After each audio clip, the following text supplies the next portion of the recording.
ഇനി അമീബിക് മസ്തിഷ്ക ജ്വരം, അത് ഈ അടുത്ത കാലത്തായി എല്ലാവരെയും ഭയപ്പെടുത്തുന്ന ഒരു രോഗമാണ്. ഭയം എത്രത്തോളം വേണ്ട എന്ന് പറയുന്നുണ്ടെങ്കിലും പലയിടങ്ങളിൽ നിന്ന് അമീബിക് മസ്തിഷ്ക ജ്വരം സ്ഥിരീകരിക്കുന്നു എന്നുള്ള വാർത്തകൾ കേൾക്കുമ്പോൾ വലിയ ഭയം തോന്നാറുണ്ട്. അപ്പോൾ സ്വാഭാവികമായിട്ടും അതുമായി ബന്ധപ്പെട്ട വാർത്തകളിലേക്ക് പോകുമ്പോൾ അമീബിക് മസ്തിഷ്ക ജ്വരം ബാധിച്ച് കോഴിക്കോട് മെഡിക്കൽ കോളേജിൽ ചികിത്സയിലുള്ള 2 പേരുടെ ആരോഗ്യനില അതീവ ഗുരുതരമായി തന്നെ തുടരുകയാണ്. 2 പേരും തീവ്രപരിചരണ വിഭാഗത്തിലാണ് ചികിത്സയിലുള്ളത്. ഇവർക്ക് മറ്റ് രോഗങ്ങളും ഉണ്ടെന്ന് മെഡിക്കൽ കോളേജ് അധികൃതർ അറിയിച്ചു.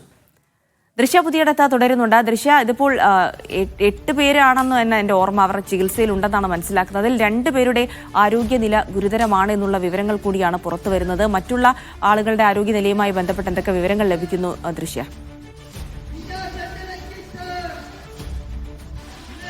ജിൽസി, കഴിഞ്ഞ ദിവസമാണ് ഈ 3 മാസം പ്രായമുള്ള കുട്ടിയും ഇതുകൂടാതെ മലപ്പുറം കാപ്പിൽ സ്വദേശിയായ 52കാരിയും ഈ അമീബിക് മസ്തിഷ്ക ജ്വരം ബാധിച്ച് മരിക്കുന്നത്. അതായത് 11 പേരായിരുന്നു കോഴിക്കോട് മെഡിക്കൽ കോളേജിൽ നിലവിൽ ചികിത്സയിലുള്ളത്.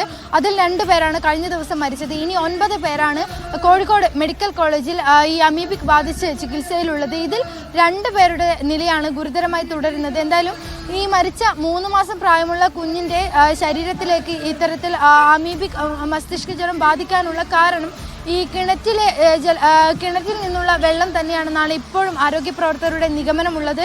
എന്തായാലും ഈ പലതരത്തിലുള്ള കുളത്തിൽ നിന്നും കിണറ്റിൽ നിന്നും ഒക്കെ ഈ രോഗം വരുന്നത് കൊണ്ട് തന്നെ കൃത്യമായ ഉറവിടം കണ്ടെത്താൻ ഇനിയും ആരോഗ്യ പ്രവർത്തകർക്ക് സാധിച്ചിട്ടില്ല.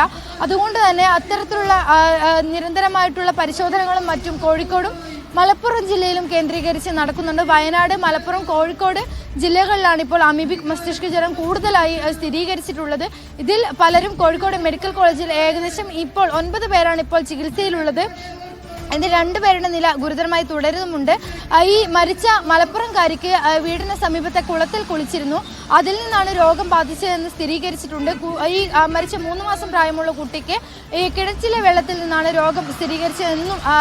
രോഗം വന്നത് എന്നും സ്ഥിരീകരിച്ചിട്ടുണ്ട്. അതുകൊണ്ട് തന്നെ കൃത്യമായ ഉറവിടം കണ്ടെത്താൻ ഇതുവരെയും ആരോഗ്യ പ്രവർത്തകർക്ക് സാധിച്ചിട്ടില്ല എന്നുള്ളത് ആശങ്ക ഉണ്ടാക്കുന്ന ഒരു കാര്യം തന്നെയാണ്. ഇത് കൂടാതെ തന്നെ കൂടുതലായി ഈ രോഗം ബാധിക്കുന്നത് ഈ പ്രായഭേദമന്യാണ് ഈ രോഗം ബാധിക്കുന്നത് എന്നുള്ള കാര്യം കൂടി ഈ ആരോഗ്യ പ്രവർത്തകർ പറയുന്നുണ്ട്. അതുകൊണ്ട് തന്നെ എന്തായാലും ഈ ജലാശയങ്ങളൊക്കെ ഉപയോഗിക്കുന്ന സമയത്ത് കൃത്യമായി സൂക്ഷിച്ച് ഉപയോഗിക്കാനുള്ള നിർദ്ദേശം കൂടി ആരോഗ്യ പ്രവർത്തകരുടെ ഭാഗത്ത് നിന്ന് ഉണ്ടാകുന്നുണ്ട്.